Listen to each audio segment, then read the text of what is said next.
Well, my background was in advertising.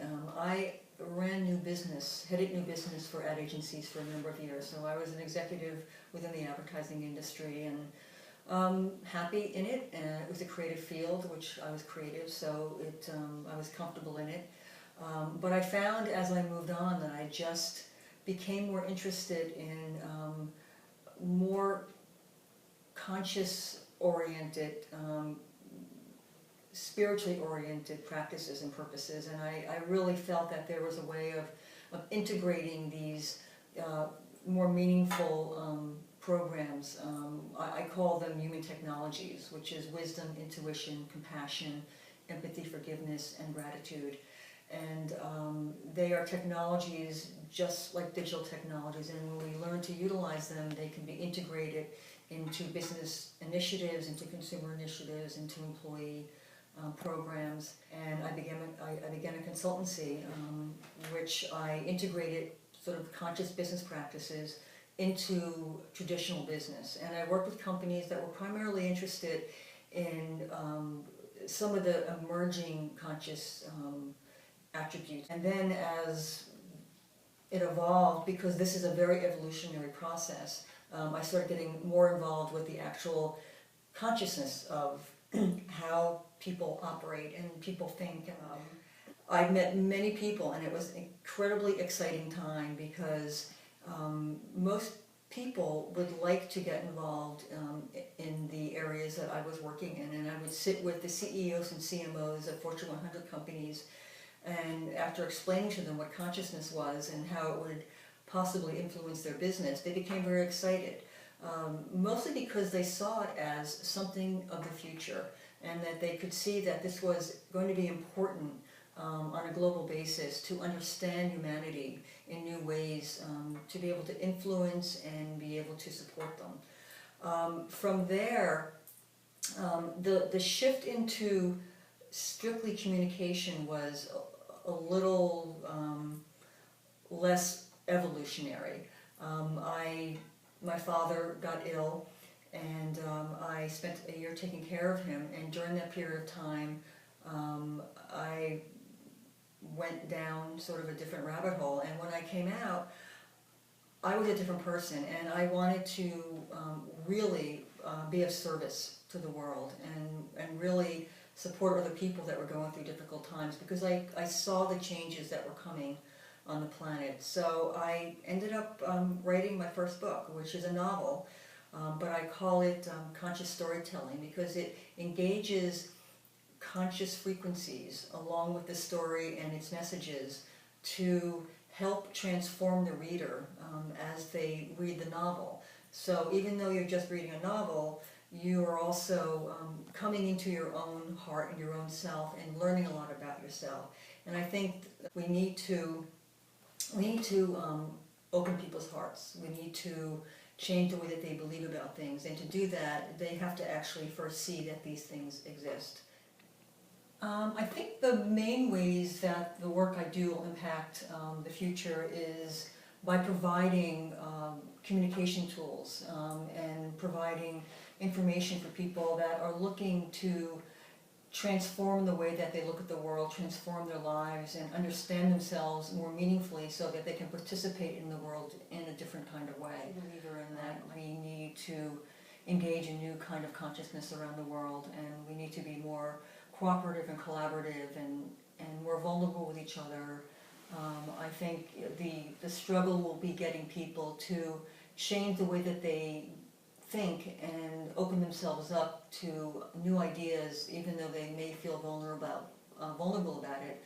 But I think it's most people are open and willing to make that kind of change. And the work that I'm doing is not only in providing my own information through my book Trusting the Currents, but also in helping other content providers that are providing conscious entertainment and conscious communications to help them get their tools out in the world, and then work with other kinds of companies that are doing similar things, but they are doing them within different disciplines. And I think once we begin to come together and work together, that will be what transforms the work that we're doing on a planetary level. To me, what a huge opportunity is with the work that my book does and the work that other people are doing in the same area, it is universal. It does not depend on a specific demographic. It is not held by boundaries. It crosses through gender and race and religion and culture and age. It really is based on perspective on the way that you want to see the future. So I think that's a huge benefit, and I think it's a growth industry. I think more and more people are seeking to connect in that way. I think the main limiting factor is people's belief systems. People believe what they believe, and they believe what they believe because they have been told to believe it. They were told to believe it by their families, by their teachers, by their institutions, by the corporations that they worked for, and they've had very little time to actually make their own decisions. So what this work does is it tries to open people up to making their own decisions and seeing what is best for them, and maybe not what is best for the institutions and the companies that they work for, but how they can be of service to themselves and to people around them. So that to me is what's exciting, because more and more people are beginning to decide that that's the way they want to go, and I believe that that's what's finally going to shake things up and be the tipping point that we need. Like past generations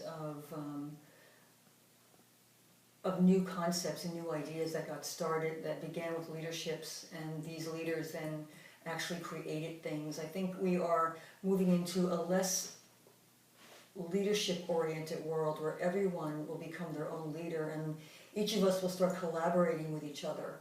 And I think that is a big shift and a way that we're going to be. I think there have been many people like Deepak Chopra and Marianne Williamson and many others that have laid the foundation for these new ideas, and I look at them as, even though they're not that old, they're sort of the grandparents of this kind of thinking, and they held a space and they opened up the world to ideas about meditation, about different ways of eating, about different ways of thinking, and I think that was critical to the folks that are there now, that are now at that next level, about elevating consciousness in a new way and opening up the heart space and rewiring the brain, which is now becoming you. I think is based on the way that our brains are wired, and if we can target tools and resources and build communities that will help people to rewire their brains to be more sort of positive and supportive, I think it'll change the way that things are too. So I think the real leaders right now are unknown. I think that they are working in the shadows. I think they are connecting to each other. I think they all know who they all are, but it hasn't come into mainstream consciousness yet. Well, I think the competitive environment will have to give way to a cooperative environment. We can't be fighting for resources. We can't be killing each other for things that we want, that someone else has. We have to find ways of living on the planet. There's just too many of us right now to be that aggressive. And the fact is, it's a big planet, and there's a lot here for us. And if we would just start thinking a little bit more creatively and innovatively and a little bit out of what our normal paradigm is, we would discover, like all the great discoveries happened. I mean, whether it was, Einstein or Nelson Mandela or Martin Luther King or any of the great leaders that changed the way we thought about things. And I think right now we need to change the way we think about millennials are facing huge hurdles. They're moving. They've been raised in a world that is in a very difficult position right now, and there is no leadership that is traditional leadership.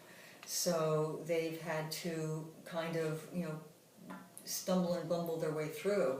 I think that part of it is about pulling back from a little bit from the technology that is consuming them so that they do spend more time alone. I think mindfulness is huge for this generation. But I also think that many of the millennials are coming in with knowledge and insight and information that previous generations never could think about. And I think that a lot of the millennials they're able to look at the world and solve problems out of the normal paradigm of the way the planet has operated in the past. And I think that is their most amazing gift that they bring to us, is that they will actually be able to think in ways that previous generations can't think. So I'm very optimistic. I think that they will be the grandparents of this new world that's coming in. By the time that they are in their 60s, the world will probably be a very different place, and I look at it as it'll be a much better place. Well, my first wish would be that everyone would just sort of wake up to wake out of the sort of slog that they're in that has been created by media and culture and technology that has really more divided us than connected us. And because I think, we are all human beings on this planet, and we all have a lot in common, much more in common than we have as differences. And I think if we just learn to tolerate and honor those differences, we will have a much happier and long-lasting planet. So I am hopeful that we will, find ways, whether it's, climate issues or whether it's geopolitical issues or health. I mean, there has never been a more important time to be aware of your body, and you have to take personal responsibility for it. You have to learn what it needs to operate. You need to spend time in nature. You need to eat things that come out of the ground. Our body is biological, and we need to eat biological things, and we need to treat it with respect. It's a vehicle that takes your spirit and your mind through a very, long time from a human perspective. And I wish that people just start being a little kinder to each other. I think we're very judgmental.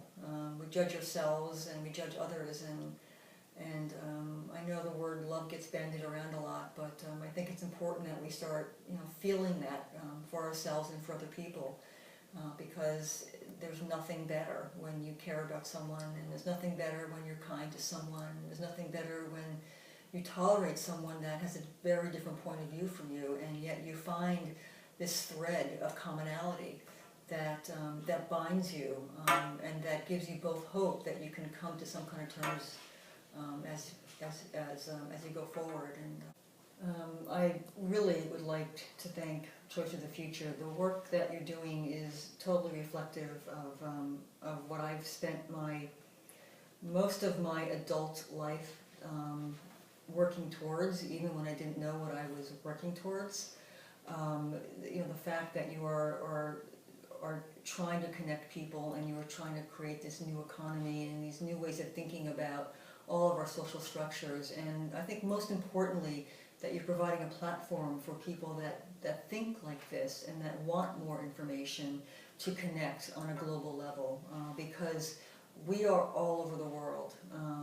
This is not a cultural or a sort of demographic group of people. We are connected through the heart of wanting to change the world for everyone's betterment. And Choice of the Future is really kind of the founding fathers of this next generation, and it's important that it's out there and everyone knows about it and can get the information from it that they need to move forward and join. Thanks a lot, Jenny. Really appreciate it.